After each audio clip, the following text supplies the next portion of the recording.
Let's move to the next article.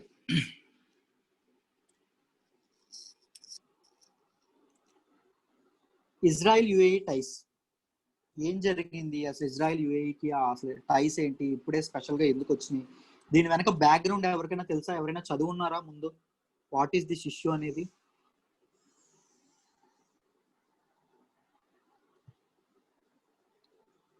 Let me explain. First geographical location చూద్దాం. చూడండి, this map is west Asia అండి. ఇదిగోండి, ఇక్కడ green colour లో ఉన్నది ఇజ్రాయిల్, ఇక్కడ యుఏఈ ఉంది. ఓకేనా? ఇజ్రాయిల్ పాలస్తీనా ఇష్యూ మీకు తెలుసా అందరికి? వాట్ ఈస్ దట్ ఇష్యూ అని నేను ఒక కరెంట్ అఫైర్స్ సెషన్ లో చాలా క్లియర్ గా అది ఎక్స్ప్లెయిన్ చేశాను. మీకు ఆ వీడియో లింక్ పంపిస్తాను, వీలైతే చూడండి. ఇప్పుడు ఫస్ట్ వినండి, అసలు ఇప్పుడు ప్రెసెంట్ ఇష్యూ ఏం జరిగిందో చెప్తాను. ఇజ్రాయిల్ అనేది 1948 లో ఒక సెపరేట్ స్టేట్ గా ఫామ్ అయిందండి. అది హిస్టరీ నుంచి, పూర్వకాలం నుంచి ఉన్న ఇజ్రాయిల్ అనేది ఒక కంట్రీ కాదు. ఇజ్రాయిల్ పీపుల్ ఎవరైతే, ఇజ్రాయిల్ అనేది జ్యూస్ ని ఎక్కువ రిప్రజెంట్ చేస్తుందండి, ఈ మతాన్ని. ఈ జ్యూస్ పీపుల్ ఎప్పుడైతే ఏం చేశారంటే, పాలస్తీనా ఎవరైతే అహ్మదీలు ఎవరైతే ఉన్నారో ఆ ఏరియాలోకి వచ్చి ఆ ప్రాంతాన్ని ఆక్రమించుకొని ఇది మా ఇజ్రాయిల్ అని చెప్పి అనౌన్స్ చేశారు. అందువల్ల 1948 లో ఇది రావడం తర్వాత ఏ అరబ్ కంట్రీస్, ఇస్లామిక్ కంట్రీస్ ఏవైతే ఉన్నాయో ఆ ఇస్లామిక్ కంట్రీస్ ఏవి ఇజ్రాయిల్ ని ఒక సావరెంటీ, ఒక సార్వభౌమత్వం ఉన్న కంట్రీగా గుర్తించలేదు. అర్థమైందా? కన్ఫ్యూజన్ గా ఉందా?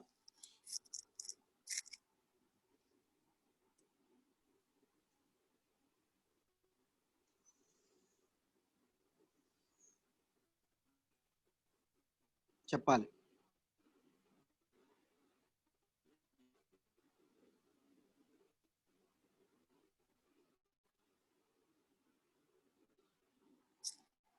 ఇంకొకసారి చూడండి, ఇజ్రాయిల్ అనేది ముందు ఎప్పటి నుంచో కాదండి, ఒక నేషన్ కాదు.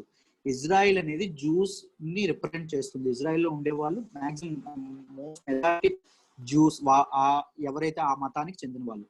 ఇజ్రాయిల్ పీపుల్, ఈ జ్యూస్ అనే వాళ్ళు ఏం చేశారంటే పాత పాలస్తీనా ప్రాంతంలోకి వచ్చి అక్కడున్న అహ్మదీయుల్ని బయటికి పంపించేసి వాళ్ళ ల్యాండ్స్ అన్ని ఆక్రమించేసి ఇజ్రాయిల్ అనే ఒక కంట్రీని ఫామ్ చేసుకున్నారు.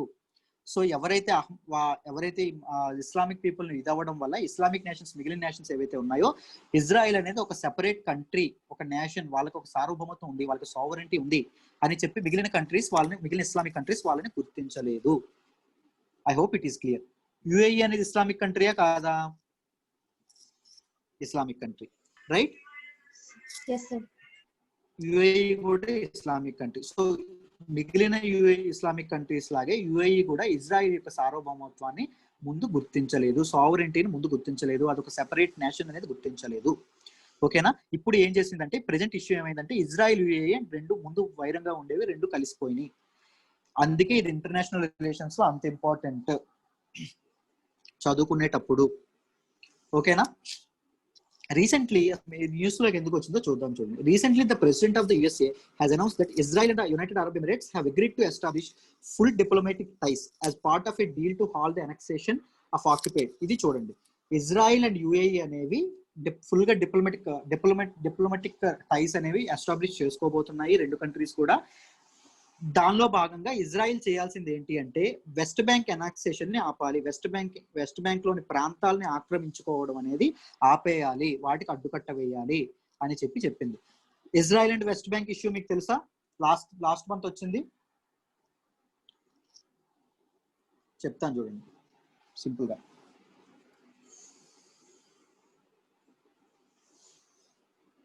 టేక్స్ టైం, బట్ ఓపిక్ గా వినండి. మీకు ఒకసారి వింటే ఆ మొత్తం అంతా వచ్చేయాలి. రేపు పొద్దున్న ఇంకోసారి దీని డెవలప్మెంట్స్ వస్తాయి, అప్పుడు మీరు కన్ఫ్యూజ్ అవ్వకూడదు. ఇక్కడ గ్రీన్ కలర్ లో ఉంది చూసారా, ఈ గ్రీన్ కలర్ పక్కనే ఒక వైట్ కలర్ తో ఒకటి మీకు కనిపిస్తుంది. That is what west bank అండి. మన న్యూస్ లోకి మన బ్లాస్ట్ అయింది, ఎక్కడైంది? ఆ కంట్రీ ఏంటి? లెబనాన్ కూడా ఇజ్రాయిల్ ని ఒక నేషన్ గా గుర్తించట్లేదు. ఇజ్రాయిల్ యొక్క సావరెంటీని గుర్తించిన దేశాల్లో లెబనాన్ కూడా ఒకటి. ఓకేనా? అది కూడా గుర్తుపెట్టుకోండి. ఈ ఇజ్రాయెల్ పైన లెబనాన్ ఇక్కడ ఉంటుంది. ఓకేనా. ఇజ్రాయెల్ అండ్ వెస్ట్లాండ్, ఈ ప్రాంతం ఇజ్రాయెల్ ప్రాంతం అంతా ఎవరు అడ్మినిస్ట్రేట్ చేస్తున్నారంటే జూస్ అడ్మినిస్ట్రేట్ గవర్నమెంట్ అనేది చేస్తుంది. ఈ వెస్ట్ బ్యాంక్ ప్రాంతం అంతా ఎవరిది అంటే పాలస్తీనా ప్రాంతం, పాలస్తీన్స్ అనేది ఇది చేస్తున్నారు. ఇజ్రాయెల్ గవర్నమెంట్, ఈ నెతన్యాహు ఎవరైతే ఉన్నారో, ఇజ్రాయెల్ పిఎం ఎవరైతే ఉన్నారో, ఆయన లాస్ట్ ఇయర్ ఎన్నికల ప్రచారంలో భాగంగా వెస్ట్ బ్యాంక్ లోని పార్ట్స్ అన్నింటినీ నేను ఆక్రమించేస్తాను అని చెప్పారు. ఎందుకంటే ఇజ్రాయెల్ పీపుల్ యొక్క దీనికోసం, ఓట్ల కోసం. ఓకేనా. దానిలో భాగంగానే మొన్న జూలైలో ఆ ప్లాన్ అనేది ఇంకా ఆలోచనలోనే ఉన్నాము, ఇప్పుడు చేసేస్తాము అని చెప్పి డేట్ కూడా అనౌన్స్ చేశారు. ఎప్పుడు? Last month. బట్ ఇప్పుడు యుఏఈ అండ్ మన ఇజ్రాయెల్ రెండు పీస్ డీల్ చేసుకోవడం వల్ల, డిప్లొమాటిక్ టైస్ ఉండడం వల్ల ఈ వెస్ట్ బ్యాంక్ ఆక్రమణని విరమించుకుంటామని చెప్పి ఇజ్రాయెల్ ప్రకటించే యోచనలో ఉంది. అంటే యుఏఈ చెప్పింది వెస్ట్ బ్యాంక్ ని మా డీల్లో ఏముందంటే వెస్ట్ బ్యాంక్ ని ఇజ్రాయెల్ అనెక్సేట్ చేసుకోకూడదు, అప్పుడే మేము ఇజ్రాయెల్ తో కలుస్తాము అని చెప్పారు. అర్థమైందా? క్లియరా?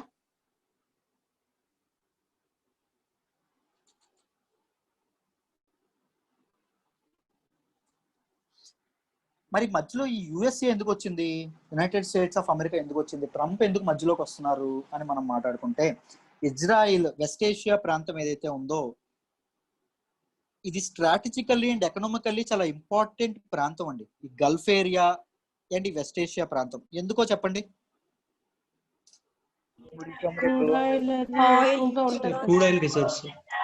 ఎగ్జాక్ట్లీ, ఆయిల్ రిజర్వ్స్ అండ్ ముడి చమురు అనేది ఎక్కువగా లభ్యం అవుతుంది కాబట్టి, ఎక్కువ వాటికి రిసోర్సెస్ ఎక్కువ ఉంటాయి కాబట్టి, ఎక్కడ ఆయిల్ ఉంటే అక్కడ డబ్బు ఉంటుంది. సో ఒక కంట్రీ, ఒక నేషన్ యొక్క సుపీరియారిటీని కానీ, ఒక డామినేషన్ కానీ ఆయిలే నిర్ణయిస్తుంది. ఆయిల్కి ఎంత యాక్సెసిబుల్ గా ఉంటే ఆ కంట్రీ ఎకనామికల్ గా అంత పరుగులు పెడుతుంది అని మనం అర్థం చేసుకోవచ్చు.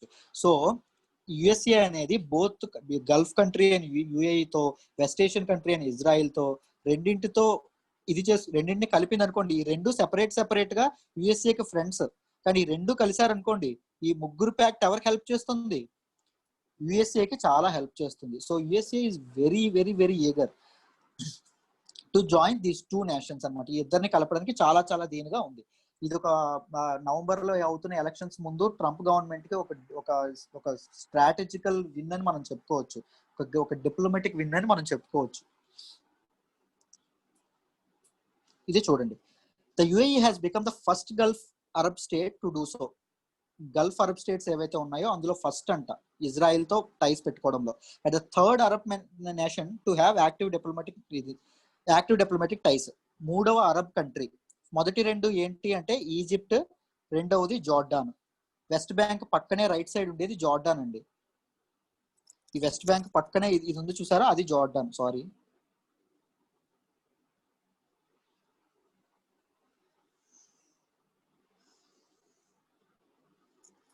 ఇదిగోండి ఈ ప్రాంతం ఉంది చూసారా, ఇది పక్కనే బార్డర్ పక్కనే, అదే జార్డాన్. ఓకేనా. ఈ రెండు ఇజ్రాయెల్ తో ఆల్రెడీ పీస్ డీల్ సెట్ చేసుకున్నాయి, మాట్లాడుకున్నాయి. ఇజ్రాయెల్ యొక్క సావరెంటీని ఈ రెండు గుర్తిస్తున్నాయి. ఓకేనా. ఇప్పుడు థర్డ్ ఏది జాయిన్ అయింది? యుఏఈ జాయిన్ అయింది. అది గుర్తుపెట్టుకోండి. Under the deal Israel would suspend its plans to annex large parts of the occupied West Bank. ఇప్పుడే చెప్పుకున్నాం, వెస్ట్ బ్యాంక్ ని ఆక్రమించాలని చెప్పి last year prime minister Netanyahu ప్రకటించారు. ఆక్రమిస్తాను ఎన్నికల ప్రచారంలో భాగంగా. తర్వాత విన్ అయిన తర్వాత ప్రకటిస్తున్నాం, ఆక్రమించేస్తున్నాం అని చెప్పారు. ఇప్పుడు ఈ డీల్లో ఏం చేస్తుంది? ఇజ్రాయెల్ చుట్టూ ఉన్న దేశాలు, లెబనాన్ అని చెప్పాము, జార్డాన్ అని చెప్పుకున్నాము, కింద డెడ్ సీ ఉంటుంది. ఓకేనా.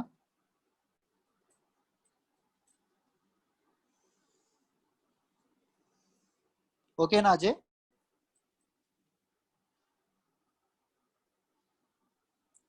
సార్ ఒకసారి రిపీట్ చేయండి సార్. పైన లెబనాన్ ఉంటుందని చెప్పాము, లెబనాన్ బౌండరీస్ లో ఇజ్రాయెల్ కూడా అని చెప్పాం కదా. పైన లెబనాన్ ఉంటుందని చెప్పాము. మెడిటేరియన్ సీ ఒకవైపు, ఈజిప్ట్ అండ్ గజా స్ట్రిప్ అనేది ఒకవైపు. ఇదిగోండి చూపిస్తావా, మ్యాప్ లో చూపించి చెప్తా. ఇక్కడ కూడా కనిపించట్లా. దిస్ ఇస్ గజా స్ట్రిప్, ఇది ఇజ్రాయిల్. ఈ వెస్ట్ బ్యాంక్ కూడా స్ట్రాటజికల్లీ పార్ట్ ఆఫ్ ఇజ్రాయెల్ అనుకుందాము. ఇది మెడిటేరియన్ సీ. ఈ పైన లెబనాన్ ఉంటుంది, ఈ పక్కన సిరియా ఉంటుంది, ఈ పక్కన జార్డాన్ ఉంటుంది. క్లియరా? Okay, sir.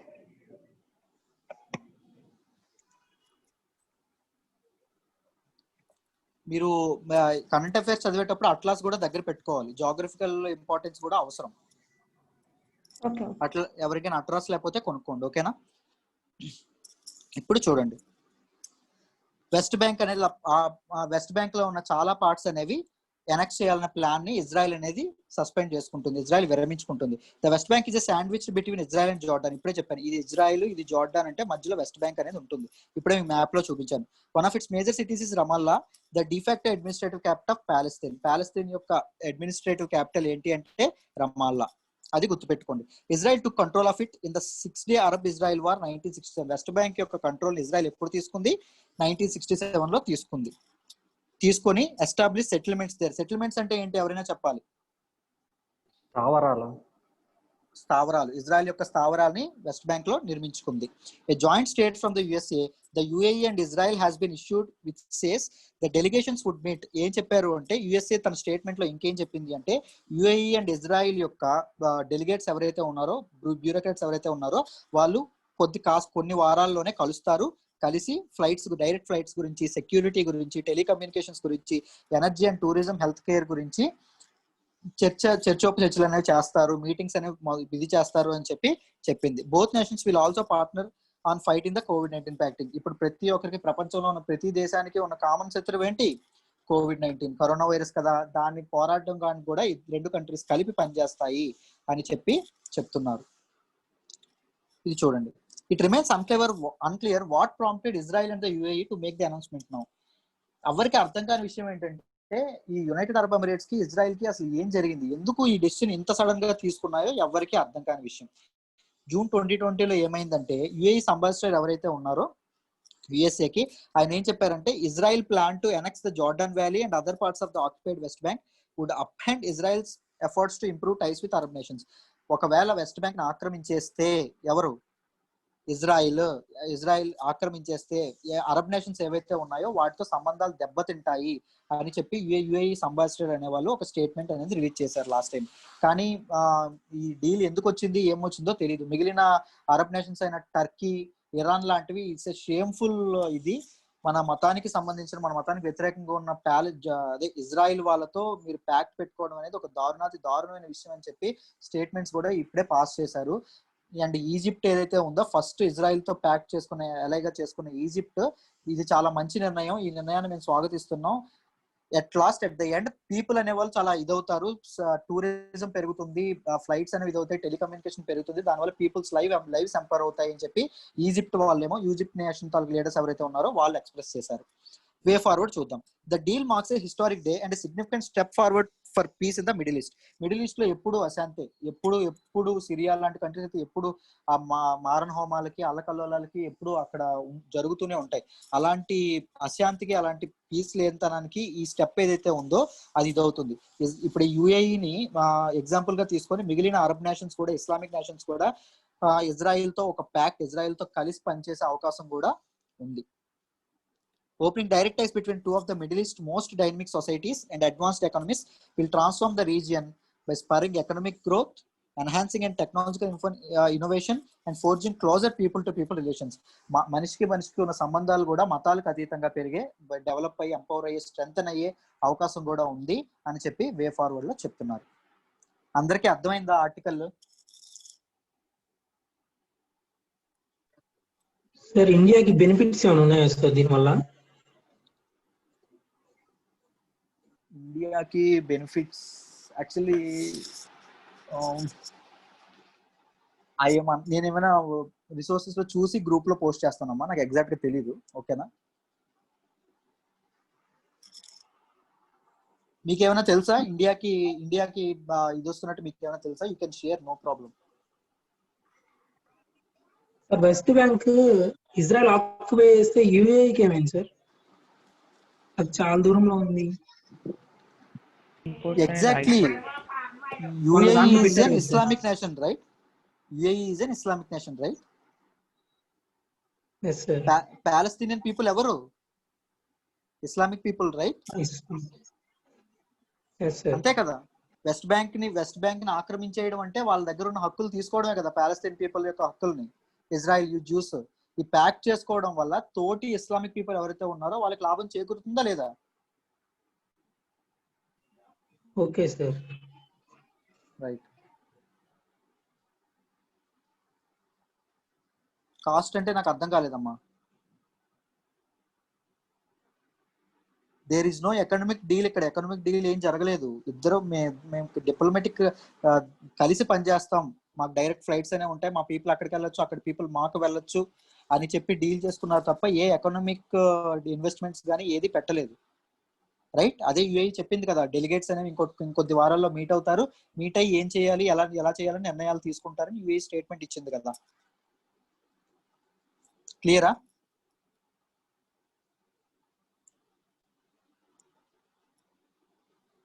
Perfect.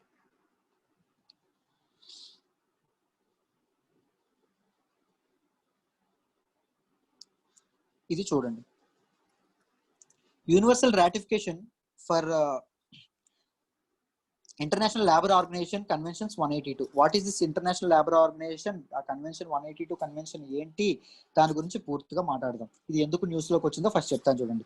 Recently international labour organizations convention on worst forms of child labour, also known as convention number 182, received universal ratification. What is universal ratification? చెప్పాలి. అన్ని కంట్రీస్ యాక్సెప్ట్ చేయడం సార్. ఎగ్జాక్ట్లీ, మొత్తం అన్ని దేశాల యొక్క ఆమోదం అనేది లభించింది. దేనికి? ఈ కన్వెన్షన్ నెంబర్ 182కి. ఎవరు రాటిఫై చేయడం వల్ల? రీసెంట్ గా కింగ్డమ్ ఆఫ్ టోంగా అనేది ఏదైతే ఉందో ఆ కంట్రీ దాన్ని ఆమోదిస్తున్నట్టు ప్రకటించడం వల్ల, ఎవరైతే మెంబర్ నేషన్స్ అన్ని ఆమోదించడం వల్ల దానికి యూనివర్సల్ రాటిఫికేషన్ లభించింది అని మనకి ఈ ఆర్టికల్లో చెప్తున్నారు. This is what Tonga, Kingdom of Tonga అండి అది. ఓకేనా? ఇది చూడండి, వాట్ ఈస్ యూనివర్సల్ రాటిఫికేషన్, ఇవన్నీ గురించి మాట్లాడదాం. What are the key points అని. It means ratification by all the members of UN organization. Universal ratification అంటే ఆర్గనైజేషన్ లో ఉన్న అన్ని మెంబర్స్ ఆమోదం తెలపడం. Convention number 182 has received ratification from all the 187 members of ILO. International labour Organization లో ఉన్న 187 members దీనికి ఆమోదం తెలిపారు. దేనికి? కన్వెన్షన్ నెంబర్ 182కి. ఓకేనా? ఇప్పుడు చైల్డ్ లేబర్ గురించి మాట్లాడదాం. వాట్ ఈస్ కన్వెన్షన్ నెంబర్ ఏం చెప్పాం? కన్వెన్షన్ నెంబర్ 182 అనేది దేని గురించి మాట్లాడుతుందని చెప్పాం? Worst forms of child labour గురించి మాట్లాడుతుందని చెప్పాం. చైల్డ్ లేబర్ గురించి ముందు మాట్లాడదాం. The ILO defines child labour. International labour Organization child labour ని ఎలా డిఫైన్ చేస్తుంది అంటే, work that deprives children of their childhood, their potential and their dignity, and that is harmful to their physical and mental development. పిల్లలు అనేవాళ్ళు ఒక objects కాదు, parents చేతిలో ఒక టాయ్స్ కాదు. పిల్లలు అనేవాళ్ళు ఒక హ్యూమన్ బీయింగ్స్, వాళ్ళకి ఒక రైట్స్ ఉన్నాయి. హ్యూమన్ రైట్స్ మనుషులందరికీ ఎలా ఉన్నాయో పిల్లలకు కూడా ఒక రైట్స్ ఉన్నాయి. పిల్లలు వాళ్ళకి ఇష్టమైన నిర్ణయం తీసుకునే హక్కు ఉంది. చిల్డ్రన్ ఆఫ్ ది వాళ్ళ బాల్యాన్ని కోల్పోకుండా, వాళ్ళ డిగ్నిటీని, వాళ్ళ క్రమశిక్షణని కోల్పోకుండా హాయిగా సేఫ్ గా బతికే హక్కు అనేది వాళ్ళకి ఉంది. ఆ హక్కుని ఎవరైనా వాళ్ళ నుంచి పిల్లల నుంచి దూరం చేస్తే దాన్ని చైల్డ్ లేబర్ అంటాము అని చెప్పి International labour Organization child labour కి డెఫినేషన్ ఇచ్చిందండి. In the least developed countries slightly more than 1 in 4 children are endangered in labor that is considered detrimental to their health and development. ఇది చూడండి, ప్రతి నలుగురులో ఒకరంట ఈ child labour దీనికి గురవుతున్నారంట. ఓకేనా? ఈ child labour యొక్క ఎఫెక్ట్ కి, చైల్డ్ లేబర్ యొక్క మాల్ ప్రాక్టీసెస్ కి గురవుతున్నారు అని చెప్పి చెప్తున్నారు. The eradication of child labour is part of the sustainable development goal target 8.7. Children, sustainable development, ఈ రెండింటికి లింక్ చేసి మాట్లాడండి ఎవరైనా. చెప్పండి sir. Children and sustainable development, పిల్లలు సుస్థిరాభివృద్ధి, లింక్ చేసి ఏదో ఒక మాట మాట్లాడండి. ఎలా లింక్ చేస్తారు చెప్పాలి సార్. నేటి భవిష్యత్తుకి చిన్నపిల్లలే పునాది కదా సార్. వీళ్ళ ఎడ్యుకేషన్, వీళ్ళ డెవలప్మెంట్ అనేది రేపొద్దున సుస్థిరాభివృద్ధి అనేది ఒక ఇండియా అభివృద్ధి చెందడానికి వీళ్ళ నుంచే పునాదుల నుంచి చదువుకొస్తున్నాయి కదా sir Modi government. Exactly. Sustainable poverty, education, right. అసలు సస్టైనబుల్ డెవలప్మెంట్ అనేది అంటే ఏంటి?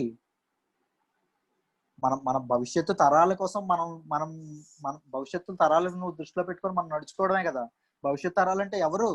ఫ్యూచర్ లో బతికే వాళ్ళు మన పిల్లలే కదా. వాళ్ళ యొక్క భవిష్యత్తు కానీ, వాళ్ళ డెవలప్మెంట్, వాళ్ళ విద్య, వాళ్ళ ఎడ్యుకేషన్ కోసం ఏం చేసినా అది సస్టైనబుల్ డెవలప్మెంట్ కోసమే వస్తుంది. రైట్, గుర్తుపెట్టుకోండి. The United Nations General Assembly has declared 2021 as the year of elimination of child labor. Child labor అనేది సంపూర్ణంగా నిర్మూలించడానికి 2021ని టార్గెట్ గా పెట్టుకుంది. ఎవరు? United nations. సో అందులో భాగంగా ఇప్పుడు యూనివర్సల్ రాటిఫికేషన్ లభించడం మంచి చర్య కాదా? It's a good move or not? Good move sir. Very good. Convention number 182. అసలు కన్వెన్షన్ నెంబర్ 182 అంటే ఏంటో చూద్దాం. The convention was adopted by international labour organization member states meeting in Geneva in 1991. 1999లో జెనీవాలో అయిన మీటింగ్, జెనీవాలో ఏదైతే మీటింగ్ అయిందో ఆ మీటింగ్ లో దీన్ని అడాప్ట్ చేసుకున్నారు. It aims to protect children from the worst forms of child labour which include slavery, బానిసత్వం, ప్రాస్టిట్యూషన్, వ్యభిచారం, ట్రాఫికింగ్, అంటే యునో హ్యూమన్ ట్రాఫికింగ్ గురించి మీరు వినే ఉంటారు. Deployment of children in armed conflict. And armed conflict అంటే ఈ టెర్రరిస్ట్ యాక్టివిటీస్ ఏవైతే ఉన్నాయో వాటిలో పిల్లల్ని ఇంక్లూడ్ చేయడం. And other conditions that compromise the overall well being. పిల్లల యొక్క అభివృద్ధికి, పిల్లల యొక్క డెవలప్మెంట్ కి, పిల్లల యొక్క ఎగ్జిస్టెన్స్ కి ఏవైతే ముప్పు వాటిల్లేలా చేస్తాయో వాటన్నింటి నుంచి పిల్లల్ని కాపాడడమే ధ్యేయంగా ఈ కన్వెన్షన్ నెంబర్ 182 అనేది స్టార్ట్ చేశారు, అడాప్ట్ చేసుకున్నారు. Other international laws on child labour. Child labour పైన అదర్ ఇంటర్నేషనల్ లాస్ ఏమున్నాయో మాట్లాడదాం. The UN convention on the rights of the child 1989. ఇది ముందు ఉందండి. First UN convention on the rights of the child అనేది ముందు వచ్చింది. It contains the idea that ఇప్పుడే మనం మాట్లాడుకున్నాం, children are not just objects who belong to their parents and for whom decisions are made. Parents తల్లిదండ్రుల నిర్ణయాలు బట్టి బతకడం, తల్లిదండ్రుల నిర్ణయాలకు అనుగుణంగా బతకడం, తల్లిదండ్రుల చేతిలో ఆట వస్తువుల్లో బతకడం అనేది పిల్లలకి ఇది కాదు. అడల్ట్స్ ఎలా ట్రైన్ చేస్తే అలా బతకడం. వాళ్ళకంటూ ఒక స్వేచ్ఛ ఉండాలి, వాళ్ళకంటూ ఒక ఫ్రీడమ్ ఉండాలి, ఆలోచించే స్వేచ్ఛ ఉండాలి, నిర్ణయాలు తీసుకునే ఫ్రీడమ్ ఉండాలి. Rather they are human beings and individuals with own rights. వాళ్ళకంటూ హక్కులతో వాళ్ళకు హ్యూమన్ బీయింగ్స్ గా ట్రీట్ చేయబడాలి అని చెప్తున్నారు. Minimum wage convention 1973. ఇది దేని గురించి మాట్లాడుతుందంటే it aims to prevent the employment of children below a lower age threshold. ఒక పలానా ఏజ్ కంటే తక్కువ ఉన్న పిల్లలు ఎంప్లాయ్మెంట్ కి దూరంగా ఉండాలి, ఉద్యోగం అనేది చెయ్యకూడదు అని చెప్తున్నారు. ఉద్యోగాన్ని చేయకుండా అడ్డుకునేందుకు ఉపయోగపడేది ఈ minimum age convention 1973. India ratified the convention number 182 and the 1973 minimum age convention in 2017. 2017లోనే ఇండియా అనేది రెండింటిని ఆమోదం అనేది తెలిపింది. రెండింటికి దేనికి? UN convention on the rights of the child 1989 and minimum age convention 1973. Impact of laws on child labour. Child labour యొక్క laws అనేవి ఇంత ఇంప్లిమెంట్ చేయడం వల్ల వాటి ఇంపాక్ట్ పిల్లల మీద ఎలా ఉందో చూద్దాం. According to international labour organization, incidence of child labour and worst forms drop by 40%. ఏవైతే ఇప్పుడు మనం హ్యూమన్ ట్రాఫికింగ్ కానీ, స్లావరీ కానీ, ప్రాస్టిట్యూషన్ కానీ ఏవైతే మాట్లాడుకున్నామో అవి 40% పెరిగాయండి. ఎప్పటి నుంచి ఎప్పుడే క్యాలిక్యులేట్ చేస్తే 2000 నుంచి 2016. ఇది ఒక గుడ్ మూవా కాదా? As ratification rates on child labour increased and countries adopted laws and policies. మనం ఇప్పుడే చెప్పాం, వివిధ దేశాలు అనేవి ఈ చైల్డ్ లేబర్ యొక్క లాస్ ని ఆమోదించడం వల్ల ఈ ఏవైతే ఈ worst forms of child labour ఉన్నాయో 40% తగ్గాయని చెప్తున్నారు. The conventions have result in significant increases in enrolments in primary education. పిల్లలు చదువుకు కూడా, ప్రాథమిక విద్యకు కూడా దగ్గర అవుతున్నారు అని చెప్తున్నారు. Challenges related to child labour. What are the child labour related challenges ఏంటో చూద్దాం. The Sustainable Development Goal aims at complete abolition of child labor by 2025. Sustainable Development Goal అనేది ఎప్పుడైతే మనం అడాప్ట్ చేసుకున్నారో వాళ్ళు ఏం చెప్పారు, వాళ్ళు ఏం పెట్టుకున్నారంటే 2025 కల్లా చైల్డ్ లేబర్ అనేది కంప్లీట్ గా రూపుమాగిపోవాలి అని చెప్పి ఒక ఏం పెట్టుకున్నారు. However still an estimated 152 million 15 కోట్ల మంది ప్రపంచంలో చైల్డ్ లేబర్ బారిన పడుతూ ఉన్నారండి. ఇంకా అందులో 7.5 కోట్ల మంది హజార్డస్ వర్క్, ప్రమాదకరమైన పనులు చేస్తూ ఉంటున్నారు, ఇంకా కోపంలోనే ఉంటున్నారు అని చెప్తున్నారు. The COVID-19 pandemic is also threatening. COVID-19 వల్ల ఏమయ్యాయి, చాలా మంది పెద్దవాళ్ళకి కూడా ఉద్యోగాలు పోయాయి. దానివల్ల వాళ్ళు ఏం చేస్తున్నారు అంటే వేజెస్ కూడా తగ్గిపోయినాయి. దానివల్ల ఏం చేస్తున్నారంటే వాళ్ళ పిల్లలకు కూడా పనులకు పంపే ప్రయత్నాల్లో, ఆ పనుల్లో ఉన్నారు, ఆ ఆలోచనలో ఉన్నారు. అది కూడా COVID-19 కూడా పిల్లల మీద చాలా ఎఫెక్ట్ చూపిస్తోంది అని చెప్తున్నారు. What is the way forward గురించి మాట్లాడదాం. The cycle of poverty and its implications must be addressed properly so families can find other means to survive. Poverty అనేది అండ్ ఇట్స్ ఇంప్లికేషన్స్ అనేవి మనం వెల్ఫేర్ స్కీమ్స్ కానీ మంచిగా లాంచ్ చేయడం వల్ల పిల్లల్ని పనులకు పంపే ఇది అనేది చాలా తగ్గుతుంది అని చెప్తున్నారు. Many NGOs like Bachpan Bachao Andolan, child fund, care India etcetera have been working to eradicate child labour. Child labour ని ఎరాడికేట్ చేస్తున్న ఎన్జిఓస్ లో ఇవి ఒకటి, Bachpan Bachao Andolan, child fund, care India. వీటిని కూడా గుర్తు పెట్టుకోవాల్సిన అవసరం ఉంది. మెయిన్స్ ఆన్సర్ రైటింగ్ లో ఉపయోగపడతాయి, అవి మెన్షన్ చేస్తే చాలా బాగుంటుంది. Right kind of focus and orientation with state level authorities is also needed. State levels తో అక్కడ లోకల్ గా ఎలా ఉంది చైల్డ్ లేబర్ ఇష్యూస్, వాటి గురించి డిస్కస్ చేసి క్షేత్రస్థాయిలో పనులు ఎలా జరుగుతున్నాయి వాటిని ఇది చేయడానికి, అంటే గ్రౌండ్ లెవెల్ ఎలా జరుగుతున్నాయి ఇది చేయడానికి వాటి మెజర్స్ అనేవి క్యాలిక్యులేట్ చేసి ఇంకా ఏ మెజర్స్ తీసుకోవాలో ఆలోచించి స్కీమ్స్ అనేవి ఇంప్లిమెంట్ చేయాల్సిన అవసరం ఎంతైనా ఉంది అని చెప్తున్నారు. మళ్ళీ నేను చెప్తున్నాను, ఐ విల్ ఆన్ ఇష్యూస్ అండి. ఇష్యూస్ నే ఎంఫసైజ్ ఎక్కువ చేయడానికి ప్రయత్నిస్తాను. మీకు ఈ ఫ్యాక్ట్స్ లెవెల్ వీళ్ళు ప్రైమ్ మినిస్టర్ అయ్యారు, వీళ్ళు సీఎం అయ్యారు, ఇది జరిగింది అది జరిగింది, అవి మీరు ఏ యాప్స్ లో అయినా మీరు చూసుకోవచ్చు అలాంటివన్నీ. బట్ ఇలాంటి అనాలిసిస్ కాన్సెప్ట్స్ ఏవైతే ఉన్నాయో వాటిని ఇది చేయాలి. Even India it is a serious issue, right? ఇప్పుడే మనం మాట్లాడుకున్నాం, ఈ ఎన్జిఓస్ ఏవైతే ఉన్నాయో Bachpan Bachao Andolan, child fund, care India ఇవైతే ఉన్నాయో అవి కూడా చాలా ట్రై చేస్తున్నాయి. I mean they are working very hard to eradicate child labour in India. ఓకేనా భీమేష్? మినిమం ఏజ్ ఎంత సార్? అండర్ 15 కదా, 15 తక్కువ పనులు చేయకూడదు, రైట్? అదే సార్ 16 to 14 అంటారు కదా సార్. Completed 14 right. 14 ఇయర్స్ దాటంగానే పని చేసుకోవచ్చు. 14 ఇయర్స్ కంప్లీట్ అవ్వకుండా పని చేయకూడదు. That means under 14, right? Under 14, sorry, this confused. Clear? yes sir.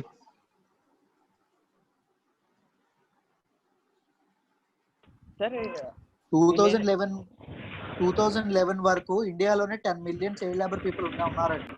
మొత్తం 150 మిలియన్ మాట్లాడుకున్నాక అప్పటి వరకు 10 మిలియన్ అనే హజార్డస్ వర్క్ లో ఇంక్లూడ్ అయి ఉన్నారంట, రైట్? ఎవరు మాట్లాడుతున్నారు చెప్పాలి. సార్ పూర్ పీపుల్ బాగా పల్లెటూరులో ఉంటారు కదా సార్. అవునమ్మా. ట్రైబల్స్ బాగా వాళ్ళ ఎడ్యుకేషన్ సరిగ్గా ఉండట్లేదు కదా సార్. దాని గురించి గవర్నమెంట్ ఏం మాట్లాడతారు? దాని గురించి గవర్నమెంట్ ఏం చర్యలు తీసుకోదు సార్? ఇలాంటి వర్క్ పిల్లలకు 14 ఇయర్స్ వరకు వర్క్ చేయొద్దు అన్నారు, కానీ అక్కడ స్కూల్స్ మాత్రం ఒక 10th క్లాస్ వరకు మాత్రమే ఉంటాయి సార్. ఈ మిడ్ డే మీల్ స్కీమ్స్ కానీ ఇవన్నీ ఎందుకు లాంచ్ చేశారు అసలు? పిల్లలు అనేవి ఎడ్యుకేషన్ దగ్గర అవ్వాలని కదా. పిల్లలు ఎడ్యుకేషన్ దగ్గర అవుతుంటే దానికి కారణం ఏంటి? ఏం జరుగుతుంది? వర్క్ కు దూరం అవుతారనే కదా. Government is taking it their own steps, right? మనకి చాలా స్కీమ్స్ ఉన్నాయండి వీటన్ని ఎరాడికేట్ చేయడానికి, బట్ లోపాలన్నీ ఎక్కడ వస్తున్నాయంటే ఇంప్లిమెంటేషన్ లోనే వస్తున్నాయి. అదే సార్, వీటికి మళ్ళీ దీనికి లాగా 5 years ఒకలాగా చెక్ చేస్తున్నారు కదా. అలాగే ప్రతి స్కీమ్ చెక్ చేస్తే బాగుంటుంది కదా సార్. ప్రతి స్కీమ్ కి ఆడిటింగ్ అనేది ఉంటుంది, ప్రతి స్కీమ్ కి సోషల్ ఆడిటింగ్ కూడా ఉంటుంది, ఎవ్రీ స్కీమ్. కానీ ఆ ఆడిటింగ్ అనేది కరెక్ట్ గా జరగట్లేదు, ఇంప్లిమెంటేషన్ కరెక్ట్ గా జరగట్లేదు. ఫస్ట్ ఆర్టికల్ చెప్పినట్టు మహిళలకు రక్షణ అని 100 crores కేటాయించిన కేంద్రానికి దానికి కూడా ఆర్టికల్ చేయట్లేదు సార్, ఆడిటింగ్ చేయట్లేదు సార్. బట్ దానికి ఆడిటింగ్ చేయాలి అని చెప్పి ఉంది స్కీమ్ లోనే, బట్ ఆడిటింగ్ జరగట్లేదు అని మీరు చెప్తున్నారు. I don't know exactly what they are happening. Ground level ఏమవుతుందో మరి నాకు ఎగ్జాక్ట్ గా తెలియదు. ఆడిటింగ్ జరిగేలా ఉంటే ఎగ్జాక్ట్లీ లైక్ ఏపీ గవర్నమెంట్ అమ్మ ఒడి.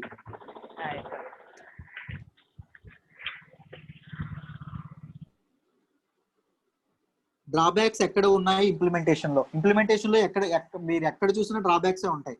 పీపుల్ మైండ్ సెట్ లో డ్రాబ్యాక్స్ ఉంటాయి.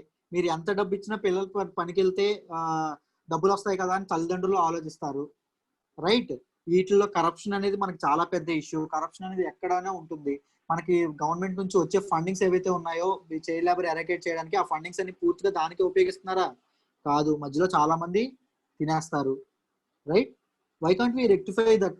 అంటే ద సిస్టమ్ మొత్తం ప్రక్షాళన చేయాలండి. దీని గురించి ఒక ఆర్టికల్, నేను లాస్ట్ ఆర్టికల్ ఒకటి ఉంది, దాని గురించి దానిలో మాట్లాడినప్పుడు మాట్లాడతాను. రైట్? ఫైన్. వామ్మో, మీరు డిస్కషన్ మోడ్ అంటే అసలు అరాచకంగా డిస్కస్ చేస్తున్నారుగా. Nice. What is digital health ID? పేపర్లో చదివారా దీని గురించి? సార్ యాప్ కూడా ప్రవేశపెట్టారు sir AP government. Exactly. The Prime Minister in his Independence Day speech has stated that the government's intention to implement a national digital health mission. ఇది national digital health machine అనేది 2017లో తీసుకొస్తామని చెప్పారండి. ఆ health machine కి తీసుకొచ్చే పనులు అనేవి, ఆ ఇంప్లిమెంటేషన్ చేసే కార్యక్రమాలు అనేవి మొదలయ్యాయి అని చెప్పి మన prime minister independence day speech లో చెప్పారండి. The national policy 2017 has laid significant emphasis on leveraging digital technologies. Health system అనేది, హెల్త్ ఇన్ఫ్రాస్ట్రక్చర్ అనేది, హెల్త్ రిసోర్సెస్ అనేవి జనాలకి దగ్గర చేయాలి అనే ఆలోచనలో, దగ్గర చేయడంలో భాగంగా టెక్నాలజీని వాడుకుందాం, లివరేజింగ్ డిజిటల్ టెక్నాలజీస్ వాడుకుందాం అని చెప్పి నేషనల్ హెల్త్ పాలసీలో మెన్షన్ చేయడం అనేది 2017లో మెన్షన్ చేయడం అనేది జరిగింది. ఎందుకు? Effectiveness of all health care delivery services. Health care services అనేవి కంప్లీట్ గా జనాల వద్దకు వెళ్ళాలి, వాళ్ళకి ఉపయోగపడాలి అనే దానిలో భాగంగా డిజిటల్ టెక్నాలజీని ఉపయోగించుకోవాలి అని చెప్పి నేషనల్ హెల్త్ పాలసీలో 2017లో ఇది చేయడం చేస్తారు. Under the national digital health machine, every Indian will be given a digital health ID. ప్రతి ఒక్కరికి ఒక డిజిటల్ హెల్త్ ఐడి లభిస్తుంది. Which will contain information regarding disease, medical reports, medicine. అంటే ఒకసారి మన హాస్పిటల్ చెప్పండి అమ్మా.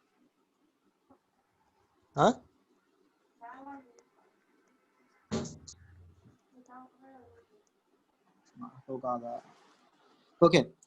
Under this national digital machine health machine లో ఏంటంటే ప్రతి ఒక్కరికి ఒక డిజిటల్ హెల్త్ కార్డ్ అనేది ఇస్తారు. డిజిటల్ హెల్త్ కార్డ్ లో ఏముంటుందంటే మనకి ఏదైనా డిసీజ్ వస్తే ఆ డిసీజ్ యొక్క బ్యాక్గ్రౌండ్, మన మెడికల్ రిపోర్ట్స్, మెడిసిన్, ఈ డేటా అంతా హెల్త్ ఐడి, మనకి డిజిటల్ ఐడి ఏదైతే ఉందో ఆ ఐడిలో ఆ డేటా అంతా ఉంటుంది, స్టోర్ అయి ఉంటుంది అని చెప్పి చెప్తున్నారు. The national health authority which runs the Ayushman Bharat Pradhan Mantri Jan Arogya Yojana would be designing and implementing NDHM. National national digital health mission ఏదైతే ఉందో దాన్ని ఎవరు ఇంప్లిమెంట్ చేస్తున్నారంటే నేషనల్ హెల్త్ అథారిటీ అనేది ఇంప్లిమెంట్ చేస్తుంది అని చెప్పి చెప్తున్నారు. What are the other points, what are the key points, what is way forward అని, వాట్ ఈస్ సిగ్నిఫికెన్సీ అని మాట్లాడదాం. While the core systems of NDHM like health ID, Digi Doctor, health facility registry will be owned, అన్ని ఇవైతే Digi doctor అనేవి, health ID అనేది, health facility registry అనేది, ఆ data అనేది గవర్నమెంట్ దగ్గరే ఉంటే, ఇంప్లిమెంట్ చేయడం కూడా గవర్నమెంటే చేయగా ప్రైవేట్ స్టేక్ హోల్డర్స్ కూడా వాళ్ళకు కూడా అవకాశం అనేది ఇవ్వడం జరుగుతుంది. దేనిలో ఇవ్వడం జరుగుతుంది? వాళ్ళ తాలూకు ఓన్ ప్రొడక్ట్స్ కానీ, వాళ్ళ తాలూకు ఓన్ స్టార్ట్అప్స్ కానీ తయారు చేయడానికి, దీనిలో భాగంగా ఇది చేయడానికి ప్రైవేట్ ప్లేయర్స్ కూడా అవకాశం అనేది కల్పిస్తున్నారు. The NDHM would be a voluntary programme. అంటే ప్రతి ఒక్కరు మ్యాండేటరీగా తీసుకోవాలని కాదు, ఎవరైతే అవసరం అనుకుంటారో, మాకు అది కావాలనుకుంటారో వాళ్ళు తీసుకోవచ్చు. Patient centric, what is significance, దానివల్ల యూజ్ ఏంటో చూద్దాం.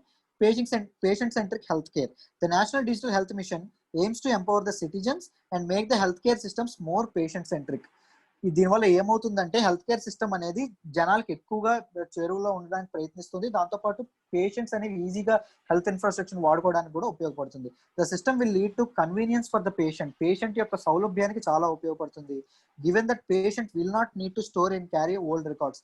పాత రికార్డులన్నీ తీసుకెళ్లి అప్పుడు ఇలా జరిగింది, ఈ లక్షణాలు కనిపించినాయి, ఇవేం చెప్పుకోలేదు. ఒక్కసారి హెల్త్ కార్డ్ అనేది ఇస్తే doctors can have access to their old medical reports and all, and they can diagnose, effective diagnosis కూడా ఇది చాలా ఉపయోగపడుతుంది అని చెప్పి చెప్తున్నారు. The digital data will also help in providing prompt and accurate treatment. Correct treatment కి, సరైన వైద్యం అందించడానికి ఈ డిజిటల్ డేటా అనేది చాలా ఉపయోగపడుతుంది.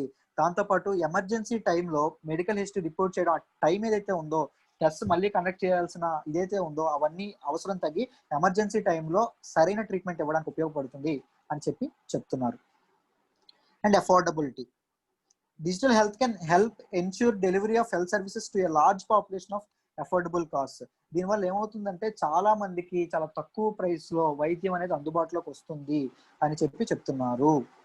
ఇంప్రూవ్డ్ యాక్సెసిబిలిటీ పెరుగుతుందని చెప్తున్నారు. NDHM will help improve access by providing a big boost to consultation through telemedicine with specialist doctors. ఇప్పుడు చాలా మనకి యాప్స్ కూడా చాలా వచ్చినాయి, టెలి డాక్టర్స్ అని, ఈ డాక్టర్స్ యాప్స్ వచ్చి మనం ఆన్లైన్ లోనే డాక్టర్స్ కన్సల్ట్ చేయొచ్చు. దానివల్ల రూరల్ ఏరియాస్ లో బాగా మారుమూల ప్రాంతాల్లో ప్రజలు ఎవరైతే ఉన్నారో వాళ్ళకి డాక్టర్స్ ని ఈజీగా చేరువ చేసేందుకు ఒక ఇది కూడా ఉంటుంది, ఒక అవకాశం కూడా లభిస్తుంది. The introduction of telemedicine and e pharmacy will bring in more inclusivity. ఎక్కువ మంది, ఇప్పుడే చెప్పాను, ఇంక్లూజివిటీ అంటే ఎక్కువ మంది జనాలకి ఇది చేయడం, సమ్మిళితము అంటాం, ఎక్కువ మంది జనాలకి ఇంక్లూడ్ చేయడానికి ఉపయోగపడుతుంది. ఏంటి telemedicine and e pharmacy aspects అనేవి ప్రొవైడ్. చెప్పండి అమ్మా. స్టేట్ గవర్నమెంట్ కూడా ఇలాంటివి ప్రవేశపెట్టింది కదా సార్, 1000 రూపీస్ దాటితే అది ఆరోగ్యశ్రీ మీద వస్తుందని. అవును, అది ఇది రెండు వర్కౌట్ అవుతాయి సార్, అదే రెండు ఒకటే వస్తుంది సార్ ఒకలాగా. నో, డిజిటల్ హెల్త్ కార్డ్ వేరు, ఆరోగ్యశ్రీ వేరు. మీకు ఇప్పుడే డిజిటల్ హెల్త్ కార్డ్ అనేది ప్రతి ఒక్కరికి ఇస్తారు, ఆరోగ్యశ్రీ అనేది ఎలిజిబుల్ అయితేనే ఇస్తారు, right? Aarogyasri is a welfare scheme, digital health card అనేది వెల్ఫేర్ స్కీమ్ కాదు. ఓకేనా? ఓన్లీ పేషెంట్స్ రికార్డ్స్ ని వీటన్నింటిని స్టోర్ చేసి డాక్టర్స్ కి ఈజీగా యాక్సెసిబుల్ ఉండడానికి ఉపయోగపడుతుంది అంతే, రైట్? హెల్త్ కండిషన్ గోప్యత ఉండాలి కదా as per government norms. Data breach అనేది అయ్యే ఛాన్సెస్ కూడా ఉన్నాయి, అందుకోసమని డేటాకు సంబంధించిన విషయాలన్నీ గవర్నమెంట్ కంట్రోల్లో ఉంచుతున్నారు, గవర్నమెంట్ ఆఫ్ ఇండియా కంట్రోల్లోనే ఉంటుంది. ప్రైవేట్ ప్లేయర్స్ అనేవి ప్రైవేట్ ప్లేయర్స్ కి డేటా ఇవ్వడం అనేది జరగదు. ప్రైవేట్ ప్లేయర్స్ అనేవాళ్ళు ఓన్లీ ఇన్ఫ్రాస్ట్రక్చర్ అండ్ ఫార్మసికల్ ఇన్స్టిట్యూషన్స్ ఏవైతే ఉన్నాయో వాటిని మెయింటైన్ చేయడానికే ప్రైవేట్ ప్లేయర్స్ ఉపయోగిస్తారు. డేటా అనేది కంప్లీట్ గా గవర్నమెంట్ ఆఫ్ ఇండియా చేతిలోనే ఉంటుంది. పేషెంట్ యొక్క డేటా గోప్యతగా ఉండాలంటే పేషెంట్ యొక్క డేటాని డాక్టర్ కూడా చెప్పలేకపోతే కష్టం కదా, మామూలుగానే మనం ఓరల్ గా చెప్పాలి కదా. మనం చెప్పకుండానే డాక్టర్ మన ఇన్ఫర్మేషన్ ని అవైల్ చేసుకునే సౌలభ్యాన్ని కల్పించడమే ఈ డిజిటల్ హెల్త్ కార్డ్ యొక్క ఉద్దేశము, right? I hope it is clear. అర్థమైందమ్మా?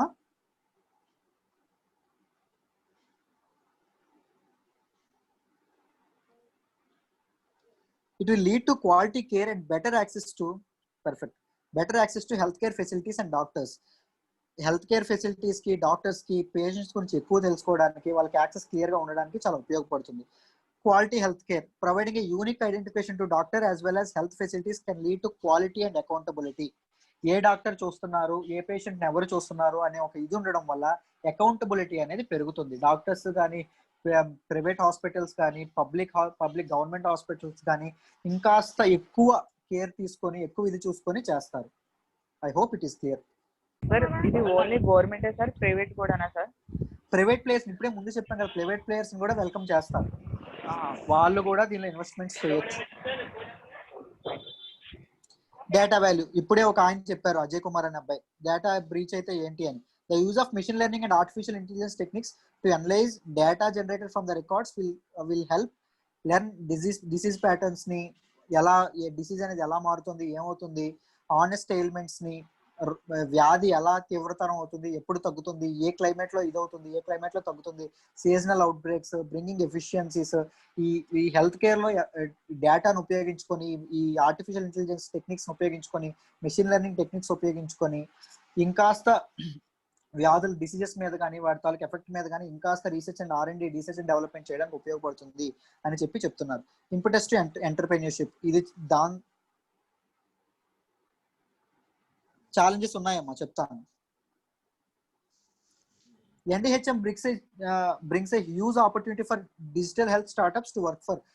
దీనివల్ల ఏమవుతుందంటే ప్రైవేట్ ప్లేయర్స్ వస్తాయని చెప్తున్నాము, గవర్నమెంట్ సెక్టర్ జాబ్స్ కూడా పెరుగుతాయి, దానివల్ల జాబ్ క్రియేషన్ కూడా జరుగుతుంది. ఓకేనా? ఎంటర్‌ప్రెన్యూర్‌షిప్ స్టార్టప్స్ కూడా మొదలయ్యే అవకాశం ఉంది. దానివల్ల చాలా మందికి అవకాశాలు అనేది దొరుకుతున్నాయి. ఇన్నోవేషన్ హెల్త్ కేర్ సెక్టర్ లో ఇన్నోవేషన్ కి చాలా ఆపర్చునిటీస్ దొరుకుతాయి అని చెప్తున్నారు. What are the challenges? ఇప్పుడే సమ్ గాయ్, తన పేరు వీకే, ఓకే, వీకే అడిగారు డ్రాబ్యాక్స్ ఏముంటాయి సార్, ఛాలెంజెస్ ఏముంటాయి సార్ అని అడిగారు. వాట్ ఆర్ ద ఛాలెంజెస్ గురించి మనం మాట్లాడదాం. చూడండి, ఇంప్లిమెంటేషన్ ఆల్ ఛాలెంజెస్.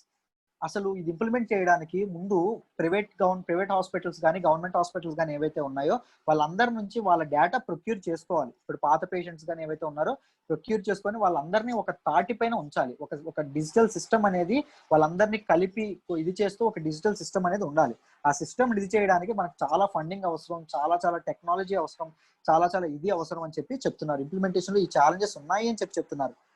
ఇంకా no digital penetration, rural people కి అందుతుంది అని చెప్తున్నాం, ఈ అవకాశం ఉపయోగించుకోవచ్చు అని చెప్తున్నాం. కానీ రూరల్ పీపుల్ లో నిజంగా ఇంటర్నెట్ సర్వీసెస్ అంత గ్రేట్ గా ఉన్నాయా? లేవు. రూరల్ పీపుల్ లో మనం అట్లీస్ట్ ఒక యూట్యూబ్ లో వీడియో ప్లే అవడమే కష్టం. ఇంకా ఈ డిజిటల్ సర్వీసెస్ అని అంతవరకు అందుబాటులో ఎలా అవుతుంది అని అదొక పెద్ద ప్రశ్న. డేటా ప్రైవసీ, ఇది మనం మాట్లాడుకోవాలి. మనం డేటా ప్రతి ఒక్క పేషెంట్ ఇవ్వడం వల్ల ఏమవుతుంది? డేటా బ్రీచ్ అయ్యే అవకాశం ఉంది, సెక్యూరిటీ థ్రెట్స్ వచ్చే అవకాశం ఉన్నాయి. మనిషి డేటా చాలా ఇంపార్టెంట్. అందులోనూ health data and medical data అయితే చాలా ఇంపార్టెంట్. అది బయటికి వెళ్తే చాలా ప్రమాదం రావచ్చు, రైట్? ఇలాంటి ఇష్యూస్ కూడా ఉన్నాయి. పబ్లిక్ హెల్త్ ఇన్ఫ్రాస్ట్రక్చర్, ఇప్పటి వరకు మన కంట్రీలో పబ్లిక్ హెల్త్ మీద ఖర్చు పెట్టేది 1% అండి జీడిపిలో. బోత్ పబ్లిక్ అండ్ ప్రైవేట్ గురించి మనం మాట్లాడుకుంటే మన జీడిపిలో 3% ఖర్చు పెడుతున్నాం, అంత తక్కువ ఉంది. సో మనకి ఇప్పుడున్న ఫండింగే తక్కువ. ఇంకా కొత్త ఫార్మ్స్, కొత్త టెక్నాలజీ వాడాలంటే చాలా ఫండింగ్ అనేది అవసరం అవుతుంది. ఆ ఫండింగ్ అనేది నిజంగా ఇవ్వడానికి సెంట్రల్ గవర్నమెంట్, యూనియన్ గవర్నమెంట్ రెడీగా ఉందా అని చెప్పి ఒక ప్రశ్న అనేది ఉంది. నిజంగా ఉందా మన దగ్గర ఫండింగ్ ఇంత చేయడానికి?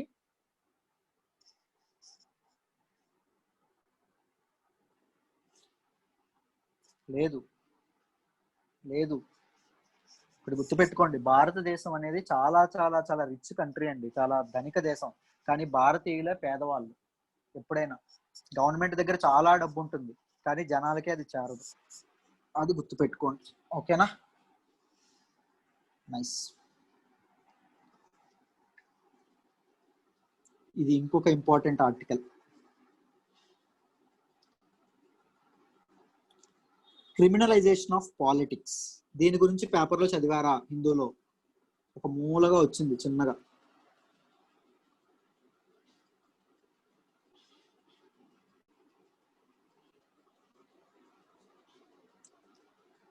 What is criminalisation of politics? మీరు దీని గురించి ఎవరైనా బేస్ గా చెప్పగలరా? బేసిక్ ఐడియా ఎవరికైనా ఉంటే చెప్పండి, మాట్లాడండి దీనిపైన.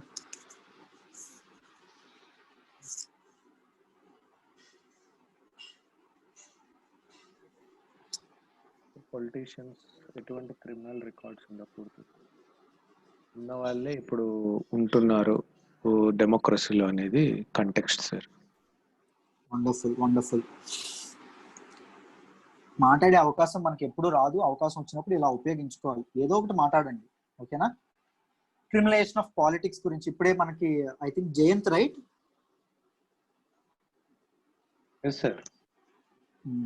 దాని గురించి చెప్పారు. ఎగ్జాక్ట్లీ అదే. రీసెంట్ గా ఏమైందంటే, the Madras high court has directed the central government to explain in 2 weeks as to why the center should not enact a law prohibiting people with criminal background from contesting parliamentary, assembly and local body elections. అంటే ఎన్నికల్లో ఎవరైతే నాయకులు ఉన్నారో, ఎవరికైతే ఇది ఉందో, I mean ఎవరికైతే criminal background ఉందో వాళ్ళని ఎన్నికలకి అనర్హులుగా ప్రకటిస్తూ ఎందుకు ఒక లా అనేది, ఎందుకు ఒక చట్టం చేయట్లేదు అని చెప్పి మద్రాస్ హైకోర్టు అనేది సెంట్రల్ గవర్నమెంట్ అడిగింది. అడుగుతూ ఏం చెప్పిందంటే, దాని మీద ఎక్స్ప్లెనేషన్ అనేది 2 weeks, 2 వారాల్లో ఇవ్వండి అని చెప్పి మద్రాస్ హైకోర్టు అనేది చెప్పింది. దీని గురించి డీటెయిల్స్, ఇది వెరీ ఇంపార్టెంట్ ఆర్టికల్. దీని గురించి క్లియర్ గా చాలా చక్కగా నేర్చుకోవాలి, జాగ్రత్తగా వినండి. డీటెయిల్స్ గురించి మాట్లాడదాం. Recognizing the increasing criminalization of politics and the threat posed by it, the Madras high court has stressed on the need to clean the system. Politics లో క్రిమినల్స్ అనే వాళ్ళు ఎక్కువ ఉండడం వల్ల, వాళ్ళ తాలూకు క్రిమినల్ ఆలోచనలు ఎక్కువ ఉండడం వల్ల స్కామ్స్ అనేవి పెరుగుతున్నాయండి. చాలా అవినీతి అనేది పెరుగుతుంది, రైట్? అవినీతి పెరగడం అనేది మన సిస్టమ్కే, మన వ్యవస్థకే చాలా ముప్పు వాటిల్లవచ్చు, దానివల్ల చాలా ఇబ్బందులు కలగచ్చు. సో ఆ సిస్టమ్ అంతటిని క్లీన్ చేయాలి అనే ఉద్దేశంతో మద్రాస్ హైకోర్టు అనేది ఈ సెంట్రల్ గవర్నమెంట్ కి ఎక్స్ప్లెనేషన్ ఇమ్మని చెప్పి అడిగింది. 2 weeks ఎక్స్ప్లెనేషన్ ఇమ్మని జరిగింది. ఒకప్పుడు ఎలా ఉండేదంటే, పొలిటీషియన్స్ ఉండేవాళ్ళు. పొలిటీషియన్స్ మామూలు ఊర్లో జమీందారులు కానీ వాళ్ళు డబ్బున్న వాళ్ళు ఉండేవాళ్ళు. వాళ్ళకి వాళ్ళకి అండగా, వాళ్ళకి ఒక అండబలంగా ఎవరిని, ఈ రౌడీస్ ని, వీళ్ళందరినీ క్రిమినల్స్ ని పెట్టుకునే వాళ్ళండి. ఈ క్రిమినల్స్ ఎప్పుడు ఈ పొలిటీషియన్స్ కి సపోర్ట్ చేస్తూ ఉండేవాళ్ళు. మెల్లమెల్లగా ఈ క్రిమినల్స్, ఈ రౌడీస్ ఎవరైతే ఉన్నారో వాళ్ళకి మెల్లగా ఏం మొదలైందంటే మేమే ఎందుకు పొలిటీషియన్స్ అవ్వకూడదు, మేమే ఎందుకు పదవుల్లోకి వెళ్ళకూడదు అని మొదలయ్యి అక్కడి నుంచి పాలిటిక్స్ లోకి క్రిమినలైజేషన్, ఎవరైతే నేరగాళ్ళు నేరస్తులు ఎవరైతే ఉన్నారో వాళ్ళు రావడం అనేది మొదలయ్యింది.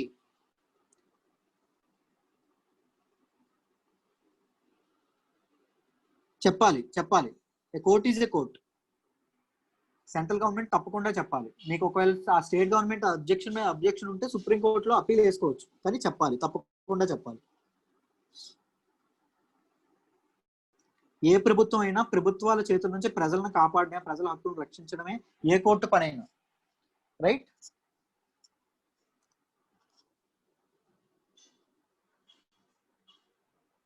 వండర్ఫుల్. ఎగ్జాక్ట్లీ 43%. దౌర్భాగ్యం నిజంగా మనది. ఎంపీస్ లో 43%, 100కి 43 మంది మనకి వీళ్ళే ఉన్నారు, ఇదే చేస్తున్నారు. దాని గురించి కూడా మాట్లాడతాను. చూడండి, recognizing that measures against the criminalization of politics can succeed only when political parties do not admit criminals in their parties and given the reluctance of the parties to do so. ఇది ఎప్పుడు మారుతుంది అంటే political parties ఎప్పుడైతే తమ పార్టీల్లోకి ఈ criminal background ఉన్న people ని తీసుకోవడం మానేస్తారో అప్పుడు ఇది బాగుపడుతుంది, అప్పుడు ఈ పొలిటికల్ మన సిస్టమ్ అనేది క్లీన్ అవుతుంది అని చెప్తున్నారు. మన సిస్టమ్ అనేది క్లీన్ అవుతుంది అని చెప్తున్నారు.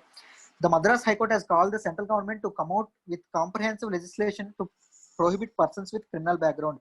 ఎలక్షన్స్ లో పోటీ చేయకుండా, ఎవరైతే నేరస్తులు ఉంటారో వాళ్ళ ఎలక్షన్స్ లో పోటీ చేయకుండా ఒక లా తీసుకురండి అని చెప్పి సెంట్రల్ గవర్నమెంట్ కి మద్రాస్ హైకోర్టు క్వశ్చన్ చేసింది. దాని గురించి ఎక్స్ప్లెనేషన్ 2 weeks లో ఇవ్వమని చెప్పింది. ఆ కాంటెస్ట్ లో మనం మాట్లాడుతున్నాం. Criminalization of politics implies criminals entering the election fray and contesting elections and even getting elected in the parliament and state legislatures. నేరస్తులు ఎవరైతే ఉన్నారో, క్రిమినల్ బ్యాక్గ్రౌండ్ ఉన్న వాళ్ళు ఎవరైతే ఉన్నారో వాళ్ళందరూ స్టేట్ ఎలక్షన్స్ లోని, పార్లమెంట్ ఎలక్షన్స్ లోని పోటీ చేసి ఏకంగా విన్ కూడా అవుతున్నారు. జనాలు వాళ్ళకి ఓట్లు కూడా వేస్తున్నారు. That is a serious threat అని చెప్తున్నారు. Criminals need to patronage of politicians to continue. ఇందాకే చెప్పాను, ముందు ఎలా ఉండేవాళ్ళంటే పొలిటీషియన్స్ వీళ్ళు అండదండగా ఉండేవాళ్ళు. వాళ్ళు మెల్లగా వాళ్ళలో మేము ఎందుకు పదవులు ఎక్కకూడదు, మేమెందుకు కుర్చీ ఎక్కకూడదు అనే తృష్ణ, ఒక ఆలోచన, ఒక కోరిక మొదలయ్యి వాళ్ళు ఎలక్షన్స్ లో కంటెస్ట్ చేయడం స్టార్ట్ చేశారు. మన దౌర్భాగ్యానికి వాళ్ళు ఎప్పటికీ ఎలక్షన్స్ లో విన్ అవుతూనే ఉన్నారు కూడా. Exactly, using money and muscle power in election. Look at stats. What are the statistics ఏంటో చూద్దాం. In 2004, 24% of the members of 24% MPs మీద క్రిమినల్ కేసెస్ పెండింగ్ అయి ఉండేవండి. ఓకేనా? 2009 లో ఆ నెంబర్ 30% పెరిగింది. ఇప్పుడు 2014 లో ఆ నెంబర్ 34% కి, 2019 లో ఏకంగా ఇందాక తను చెప్పాడు 43% కి పెరిగింది. క్రిమినల్ బ్యాక్గ్రౌండ్ ఉన్న పీపుల్ ఎంపీస్ అంత ఎక్కువ మంది పెరుగుతూనే ఉన్నారు. వరీయింగ్లీ 13%, ఇందులో 13% క్యాండిడేట్స్ అంట వెరీ వెరీ వెరీ హ్యూజ్, అంటే ఎక్కువ heinous crimes like murder, attempt murder, ఆడవాళ్ళ మీద అత్యాచారాలు, రేపులు, కిడ్నాపులు లాంటి అభియోగాలు కూడా ఉన్నాయి. అలాంటి వాళ్ళు మన దేశాన్ని పాలిస్తున్నారు. అలాంటి వాళ్ళు మన పీపుల్ పైన చట్టాలు చేస్తున్నారు. This is really a serious issue అని చెప్పి ఈ ఆర్టికల్లో మాట్లాడారు. What is criminalisation of politics? ఇది చూడండి. Criminalisation of politics continues to haunt India. Exactly, మన కాన్స్టిట్యూషన్ లో చాలా చాలా లూప్ హోల్స్ ఉంటాయి. న్యాయవాదుల స్వర్గధామం అంటాం, this is a haven for lawyers అంటాము. మన కాన్స్టిట్యూషన్ లో ఎవరు ఎలా అయినా బయటకు వెళ్ళిపోవచ్చు. చాలా చాలా లూప్ హోల్స్ ఉంటాయి. ఆ లూప్ హోల్స్ నువ్వు వాడుకొని వాళ్ళు బయటకు వచ్చేస్తున్నారు. Right? Criminalization of politics continues to haunt India as it is a structural problem in Indian democracy. Indian డెమోక్రసీలో అది చాలా పాతుకుపోయిన, మౌలికంగా ఉన్న అదొక సమస్య అని చెప్తున్నారు.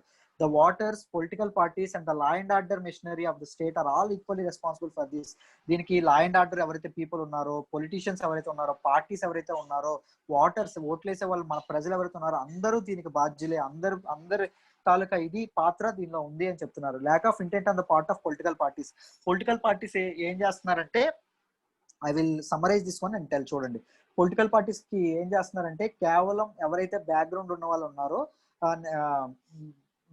నేర చరిత్ర ఎవరికైతే ఉందో వాళ్ళనే తీసుకుంటున్నారండి. ఎందుకంటే they have their ability to finance their own elections కి మీటింగ్స్ కండక్ట్ చేయడానికి కానీ, నోట్లు డబ్బులు పంచడం కానీ, ఇలాంటి వాటికి వాళ్ళ డబ్బు వాళ్ళే పంచుకుంటారు. వాళ్ళకి ఎబిలిటీ ఉంది కాబట్టి వాళ్ళనే తీసుకుంటున్నారు.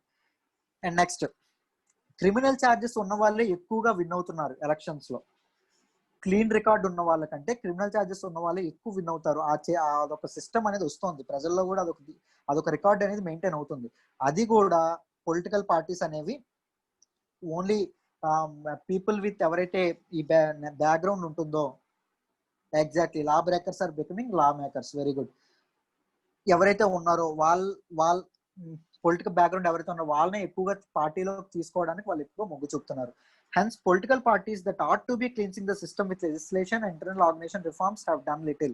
So, అందుకోసమనే ఏవైతే సిస్టమ్ కి లెజిస్లేషన్ లో కానీ ఇంటర్నల్ ఆర్గనైజేషన్ రిఫార్మ్స్ కానీ ఏవైతే ఉన్నాయో అవి ఎక్కువ రిఫార్మ్స్ అనేవి ఎక్కువ ఇంప్రూవ్మెంట్స్ అనేవి పొలిటికల్ సిస్టమ్ లో తీసుకురాలేకపోవడానికి కారణం పొలిటికల్ పార్టీస్ అనే వాళ్ళు నేర చరిత్ర ఉన్న వ్యక్తుల పైన ఎక్కువగా మొగ్గు చూపుతున్నారు, వాళ్ళకే పార్టీ టికెట్స్ ఇవ్వడం అనేది చేస్తున్నారు అని చెప్తున్నారు.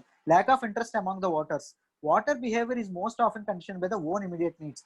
ఎన్నికల ముందే జనాల మైండ్ మారిపోతుందండి. అప్పుడు డబ్బు ఎవడు పంచుతాడో, అప్పుడు ఎవడు మద్యం పంచుతాడో వాడికే ఓటు వేసే కల్చర్ అనేది ఇండియాలో చాలా పాతుకుపోయింది.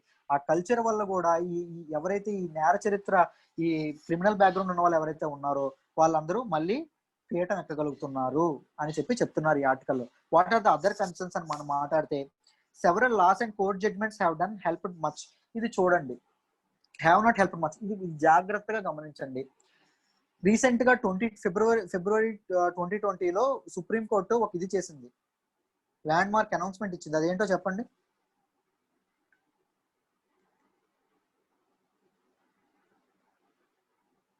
చెప్పాలి, ఫాలో అవ్వట్లేదమ్మా news. That is a landmark ఇది జడ్జిమెంట్. Indian Succession act.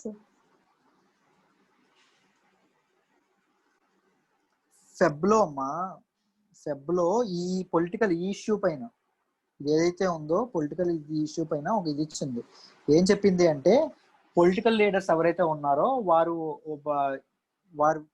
వారిని పొలిటికల్ పార్టీస్ ఏవైతే ఉన్నాయో టికెట్ ఇచ్చిన వెంటనే 2 వారాల్లోగా వాళ్ళ తాలూకా నేర చరిత్ర, వాళ్ళ క్రిమినల్ రికార్డ్స్ ఏవైతే ఉన్నాయో అవి జనాల ముందు పార్టీ యొక్క వెబ్సైట్లలోను, పార్టీ యొక్క సోషల్ మీడియా సైట్స్ లోను, పెద్ద పేపర్స్ ఏవైతే ఉన్నాయో స్టేట్ లో కానీ సెంట్రల్ కానీ సర్క్యులేట్ అవుతున్న చాలా రెప్యూటెడ్ పేపర్స్ ఏవైతే, న్యూస్ పేపర్స్ ఏవైతే ఉన్నాయో, దాంతోపాటు మీడియా ఛానల్స్ ఏవైతే ఉన్నాయో వాటిల్లో ఎగ్జిబిట్ చేయాలి.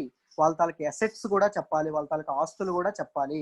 ఒకవేళ వాళ్ళ మీద నేర చరిత్ర ఉంటే అది ఎందుకు అభియోగాలు మోపబడ్డాయో ఎక్స్ప్లెనేషన్ కూడా ఇవ్వాలి అని చెప్పారు. ఒకవేళ పొలిటికల్ పార్టీస్ క్రిమినల్ బ్యాక్గ్రౌండ్ ఉన్న వాళ్ళని తీసుకుంటే ఎందుకు వాళ్ళకి సీట్ ఇచ్చారు, అసలు దానికి కారణం ఏంటి, వాడు ఎందుకు అర్హుడు ఆయన పోటీ చేయడానికి, వాడి జనాల బతుకుల్ని ఎలా మార్చగలడు అని ఎక్స్ప్లెనేషన్ కూడా పొలిటికల్ పార్టీస్ ఇవ్వాలి అని చెప్పింది. అది ఎప్పుడంటే అక్టోబర్ లో జరగబోతున్న బీహార్ ఎన్నికలు ఏవైతే ఉన్నాయో బీహార్ ఎన్నికల నుంచి ఇంప్లిమెంట్ చేయాలి అని చెప్పింది. కానీ ఎంత చెప్పినా ఇది ఒకవేళ చేయకపోతే దీనికి పనిష్మెంట్ ఏంటి, లాస్ ఏంటి, పీనల్ కోడ్ ఏమైనా సెక్షన్స్ యాడ్ చేశారా అంటే ఏమీ లేదు. రైట్. దీని మీద ఒక కమిటీ ఏర్పాటు చేసి ఇది చేయమని కూడా, పార్లమెంట్ కమిటీ ఏర్పాటు చేయమని కూడా చెప్పారు. ఆ పార్లమెంట్ కమిటీలో ఎవరైతే మన ఎంపీసే ఉండి వాళ్ళందరూ ఏం చేశారంటే, లేదు అందరూ ఉండాలి, మొత్తం పొలిటికల్ ఆ క్రిమినల్ బ్యాక్గ్రౌండ్ ద్వారా ఇది చేయడం వీల్లేదు, అందరూ ఎలక్షన్స్ లో పోటీ చేయాలి అని అన్నారు. ఎందుకు అంటే పవర్ లో ఉన్న ఎవరైతే వ్యక్తులు ఉంటారో అపోజిషన్ పార్టీ మీద తప్పుడు కేసులు మోపితే ఆ తప్పుడు కేసుల వల్ల మేము పోటీ చేయడానికి దూరంగా ఉండాల్సి వస్తుంది, ఇది మా రైట్ ని భంగం కలుగుస్తుంది అని పొలిటీషియన్స్ యొక్క వాదన. అర్థమైందా? I hope it is clear, మీ అందరికి అర్థమైందని అనుకుంటున్నాను. వాట్ ఆర్ ద కన్సర్న్స్ చూద్దాం. Several laws and court judgements have not helped much. చాలా లాస్ అండ్ కోర్ట్ జడ్జ్మెంట్స్ అనేవి వచ్చినా దీనిపైన అవన్నీ హెల్ప్ చేయలేదు. యాజ్ ద డేటా షో, మనకి రీసెంట్ డేటా ఏం చెప్తుందంటే హెల్ప్ చేయలేదు అని చెప్తుంది. One reason is the lack of enforcement of laws and judgement. ఇప్పుడే చెప్తున్నాను, మనకి అన్ని యాక్ట్స్ అన్ని ఉంటాయి కానీ ఇంప్లిమెంటేషన్ లోని, ఎన్ఫోర్స్మెంట్ లోని తప్పిదాలు జరుగుతూ ఉంటాయి. వాటి వల్లే సిస్టమ్ లో చేంజెస్ అనేది రావడం చాలా స్లో డౌన్ అవుతుంది. It is also not clear what penalty. ఇప్పుడే చెప్పాను, ఒకవేళ ఈ రూల్స్ అండ్ ఆర్డర్స్ ఫాలో అవ్వకపోతే పెనాల్టీ ఏంటి అనే దాని మీద కూడా స్పష్టత లేదు, క్లారిటీ లేదు. ఓకేనా? Although the recent judgement has decreed the political parties will give much wider publicity to the criminal antecedents of their candidates. It is possible that this may not suffice. Political parties అన్నమాట, వాళ్ళకి ఎవరైతే ఉంటారో ticket ఇచ్చే వ్యక్తులు ఎవరైతే ఉంటారో పోటీ చేసే వాళ్ళు, వాళ్ళ క్రిమినల్ రికార్డ్ ని పబ్లిక్ గా చెప్పాలి అని చెప్పినా అది ఒక్కటే సరిపోదు. ఇప్పుడు పాలిటిక్స్ లో క్రిమినలైజేషన్ తగ్గించడానికి అది ఒక్క మూవే సరిపోదు, ఏమాత్రం సరిపోదు అని చెప్పి ఈ ఆర్టికల్లో చెప్పారు. ఆర్టికల్ అర్థమైందమ్మా? క్లారిటీగా అర్థమైందా అందరికి?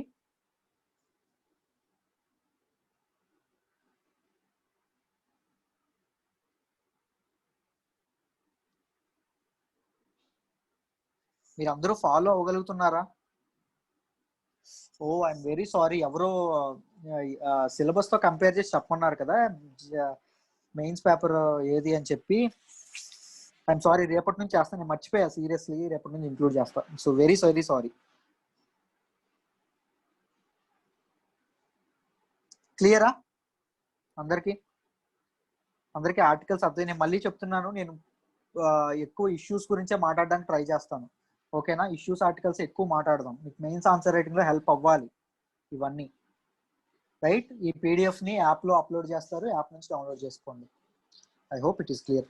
So let's call it a day then. Thank you so much అమ్మా. Nice day.